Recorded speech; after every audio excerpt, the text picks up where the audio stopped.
안녕하세요. 오션플레이어 박민수 강사입니다. 이번 영상에서는 감압병 또는 잠수병에 대해서 설명해 보겠습니다. 감압에 대해서 너무 깊게 얘기하면 얘기가 길어지고 생소해서 복잡하게 들릴 수 있기 때문에 누구나 이해하기 쉽게 간단한 개념에 대해서만 설명해 보겠습니다. 우선 압력에 대해 먼저 이해하셔야 합니다. 우리는 지금 느끼지는 못하지만 공기의 무게, 대기압을 받고 있습니다. 해수면의 대기압과 같은 압력을 1기압이라고 합니다. 물속에 들어가도 대기압의 1기압을 계속 받게 됩니다. 그리고 10m 수심에 가면 대기압과 동등한 압력의 수압을 추가로 받게 됩니다. 수심이 깊어질수록 압력이 점점 높아지게 됩니다. 물속에서도 대기압을 계속 받고 있기 때문에 물의 압력과 대기압을 더한 값은 절대압이라고 합니다. 10m 수심에서의 절대압은 물 밖에서의 2배의 압력인 2기압이 됩니다. 그럼 수면에서 풍선을 불고 10m로 가져간다면 풍선의 부피가 반으로 작아지고 풍선은 압축되어 풍선 안의 분자 밀도는 높아지게 됩니다. 이처럼 깊은 수심으로 내려갈수록 기체는 압축되어 부피는 작아지고 밀도는 점점 높아집니다.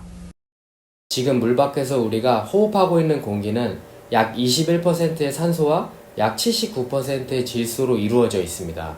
수중에서 다이버는 압축된 밀도 높은 기체로 호흡하기 때문에 우리 몸속에 더 높은 압력의 산소와 질소가 들어오게 됩니다. 이때 산소는 우리 몸의 신진대사 활동에 사용하지만 사용하지 않는 질소, 즉 불활성 기체들은 체내 조직 속으로 녹아들게 됩니다. 다이빙 중에 몸속에 녹아들었던 높은 압력의 질소들을 충분히 배출하고 수면 위로 상승하셔야 합니다. 충분히 배출하지 못하고 상승하게 되면 감압병 또는 잠수병에 노출될 확률이 높아집니다. 더 이해하기 쉽게 콜라병을 한번 생각해 보겠습니다.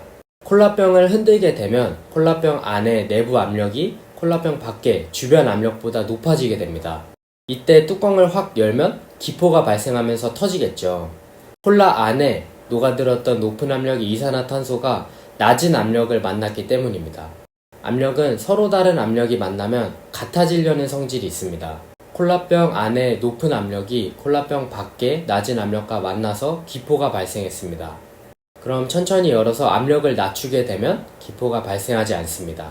우리 몸도 마찬가지로 깊은 수심에서 밀도 높은 기체로 호흡했을 때 체내 조직 안으로 질소가 녹아들게 됩니다. 그때 급상승해서 주변 압력을 확 낮춰버리면 우리 몸 안에 녹아들었던 질소들이 기포를 발생하기 때문에 항상 천천히 상승하셔야 합니다. 그리고 낮은 압력의 얕은 수심에서 충분히 질소를 배출해야 합니다. 이것을 5m 3분 안전정지라고 합니다. 감압병의 증상들은 흔히 관절의 저림이나 마비 등이 있습니다. 하지만 레크레이션 다이빙에서는 무감압 한계 시간 이내에 머물고 상승 속도도 분당 18m를 넘지 않는 속도로 상승하시면 안전하게 다이빙을 즐기실 수가 있습니다. 추가적으로 5m에서 3분 안전정지를 함으로써 더욱 안전하게 다이빙을 마칠 수가 있습니다.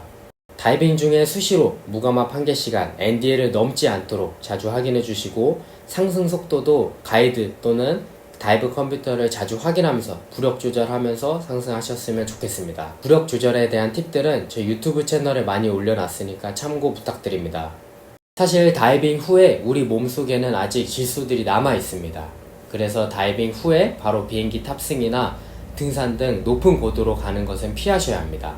고도에서는 1기압보다 낮은 저기압이기 때문에 높은 압력의 질소를 보유한 채로 낮은 압력에 노출되면 감압병에 노출될 수가 있습니다.